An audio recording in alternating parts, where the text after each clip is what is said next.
प्रिय छात्रों, नमस्कार। आज हम आपके लिए घातांकों से संबंधित दो प्रॉब्लम सॉल्व कर दिखा रहे हैं।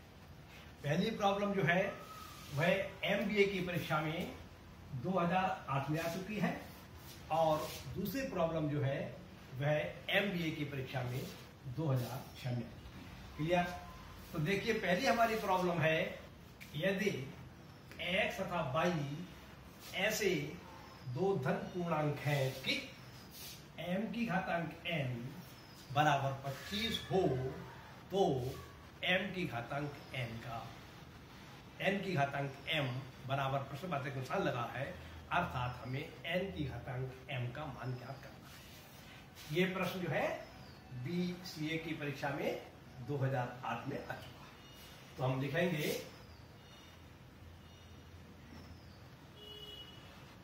दिया है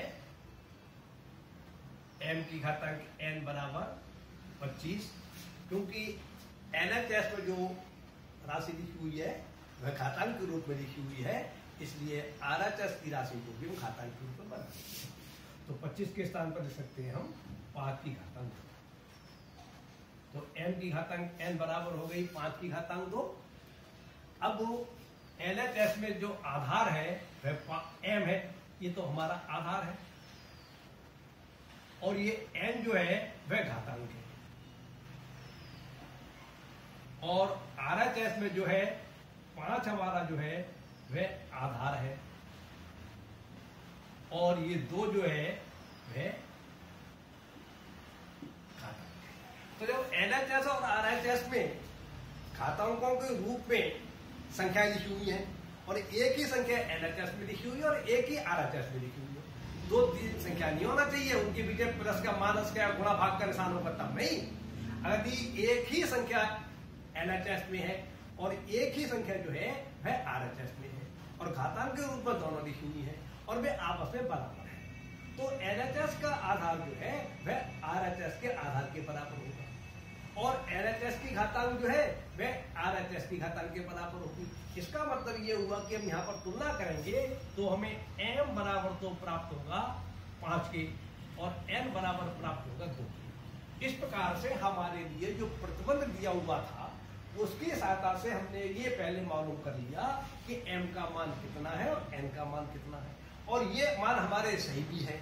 और क्योंकि ये हमारे मान जो होना चाहिए m और n के वो धनात्मक होना चाहिए और पूर्णांक होना चाहिए, तो m का मान भी हमारा यहाँ पर धनात्मक है और पूर्णांक है, और n का मान भी धनात्मक का पूर्णांक है, और ये m की घातांक n मतलब 5 की घातांक 2 का मान 25 के बराबर भी है, अर्थात हमारी सभी शर्तें पूरी हो रही है। इसका मतलब ये हुआ कि m और n के जो हमने मान निकाले हैं वे मान हमारे सही है। अब हमें जिस चीज का राशि का मान निकालना है राशि लिखते हैं। अब वो m की घातांक n की घातांक m का मान निकालना है। अब n की घातांक m बराबर लिखेंगे हम, n का मान कितना है हमारा 2, तो 2 को तो बनाएंगे हम आधार, और m का मान है 5, तो 5 को बनाएंगे घातांक, ये बराबर हो जाएगा n की घातांक m बराबर हो गया 2 की घातांक 5, और 2 की घातांक 5 का मतलब जैसा आप जानते हैं 2 गुणा 2 गुणा 2 गुणा 2 गुणा 5 बार देखी जाएगी, ये 2 3 4 5 बार जितनी घातांक होती है उतनी ही बार आधार को लिखा जाता है गुणा में। अब इनकी आप गुणा कर दीजिए तो आपको फल प्राप्त हो जाएगा 32।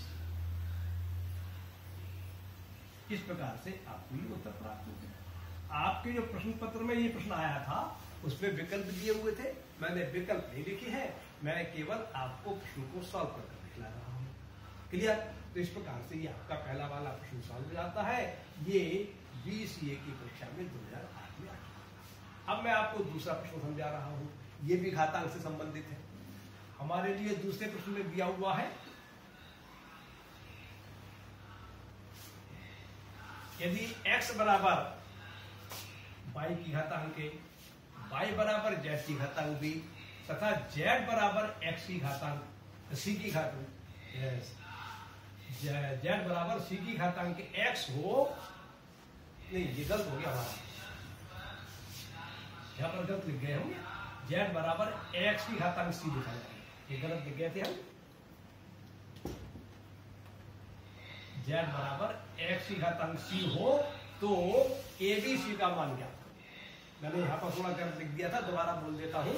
यदि x बराबर y की घातांक a, y बराबर z की घातांक b और तथा z बराबर x की घातांक c हो तो ABC बराबर प्रश्नवाचक निशान लगा हुआ है, अर्थात ए दिए गए प्रतिबंधों के आधार पर आपको ABC का मान ज्ञात करना है। ये प्रॉब्लम MBA की परीक्षा में 2008 में आ चुकी है। तो देखिए दिया है x बराबर y की घातांक a, y बराबर z की घातांक b और z बराबर x की घातांक c। इसको हम समीकरण नंबर 1 मान ले रहे हैं, इसको समीकरण नंबर 2 मान ले रहे हैं, इसको समीकरण नंबर 3। आपको परीक्षा में ये सब करने की आवश्यकता नहीं है, ये तो अभ्यास करते समय आप करें जिससे कि आपको कॉन्सेप्ट क्लियर हो जाए और आप ये मौखिक कर सकें। यदि आपको कॉन्सेप्ट क्लियर नहीं है तब आप मौखिक नहीं कर सकते, और कॉन्सेप्ट क्लियर तभी होंगे जबकि आप उसको जिस समय अभ्यास कर रहे हो उस समय भली प्रकार एक एक ज्ञान को समझते हैं। अब समीकरण नंबर 1 और 2 की सहायता से हम प्रश्न को पहले हल करेंगे।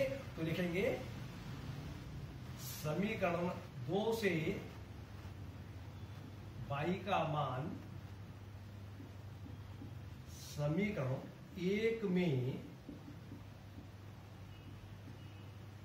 रख लेंगे। तो हम क्या करेंगे, समीकरण नंबर 2 में जो y का मान दिया हुआ है ये मान z की घातांक b, ये समीकरण नंबर 1 में लगा देंगे और y दिया है समीकरण नंबर 1 के RHS में। तो ये मान ये लगाएंगे तो हमें फल प्राप्त होगा x बराबर z की घातांक b की होल घातांक a।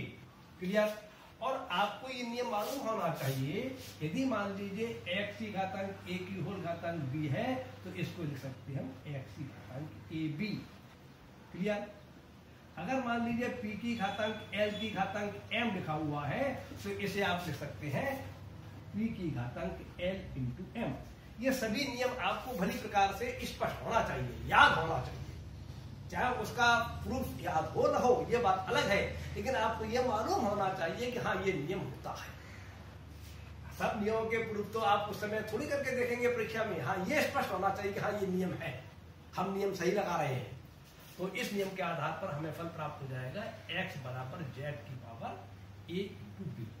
अब इसको हम अपने थोड़ी देर के लिए समीकरण नंबर 4 मान लेते हैं। अब समीकरण नंबर 4 और 3 की सहायता से प्रश्न को आगे हल करेंगे। तो लिखेंगे समीकरण नंबर 3 से z का मान समीकरण नंबर 4 में रख लेते हैं। समीकरण नंबर 3 में जो है, 4 में जो है वह तो z जो है वो RHS में है, और समीकरण नंबर 3 में जो है वह z LHS में है, और समीकरण नंबर 3 में z का मान है x की घातांक c। तो इसका मतलब ये हुआ जब ये वाला मान z का ये वाला मान समीकरण नंबर 4 में लगाया जाएगा तब हमें फल प्राप्त हो जाएगा x बराबर x की घातांक c। ये तो हमने यहाँ पर z का मान लगा दिया समीकरण नंबर 3 से, और इसकी घातांक a भी है तो इसकी होल घातांक a भी हो गई। तो फल प्राप्त हो जाता है हमें x बराबर x की घातांक c की होल घातांक a। और जो नियम अभी आपको बताया था, यदि मान लीजिए p की घातांक k इंटू m लिखा हुआ है तो इसको लिख सकते हैं p की घातांक k इंटू m लिखा हुआ है, मान लीजिए इस प्रकार से आपका, तो इसको आप लिख सकते हैं p की घातांक k इंटू m।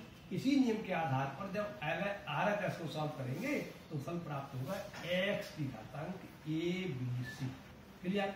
यहाँ पर ये आपका m का काम कर रहा है, ये आपका k का काम कर रहा है, तो आपको फल प्राप्त हुआ x बराबर x की घातांक abc। और LHS में x के ऊपर घातांक नहीं है। जब किसी संख्या किसी राशि के ऊपर या किसी संख्या के ऊपर कोई घातांक नहीं होती है तो इसका मतलब उसके ऊपर घातांक 1 है, तो यहाँ पर घातांक 1 हो गई। अब LHS और RHS में दोनों पक्षों में एक राशि LHS में है और एक राशि RHS में है। घातांक के रूप में LHS में भी लिखी हुई है, RHS में भी लिखी हुई है और LHS और RHS का आधार बराबर है। इसका मतलब ये हुआ कि इसकी घातांकों भी आपस में बराबर होगी। अर्थात यहां पर आप लिखना चाहें तो लिख देंगे दोनों पक्षों की तुलना करने पर, ये तो आधार आधार के बराबर हो गया और ये बराबर का चिन्ह लगा हुआ है और ये दोनों राशि बराबर है। इसका मतलब ये हुआ कि घातांक घातांक के बराबर होगी, अर्थात ABC बराबर हो गया 1 के। ये आपका उत्तर आ गया। आपको परीक्षा में जब प्रश्न पूछा गया था उस समय ये विकल्प में दिए हुए थे, तो जिसमें विकल्प 1 दिया होगा उसमें आप सही कैसा लगा देंगे। इस प्रकार से ये प्रश्न सॉल्व हो जाता है। आज के दौरान प्रश्न मैंने सॉल्व करके दिखला दिए। बस आप एक बात ध्यान रखिए कि जितने नियम आप अधिक से अधिक याद कर लेंगे, कॉन्सेप्ट लेकर लेंगे, आप प्रश्नों को आसान। आज का प्रश्न पूरा होता है। नमस्कार।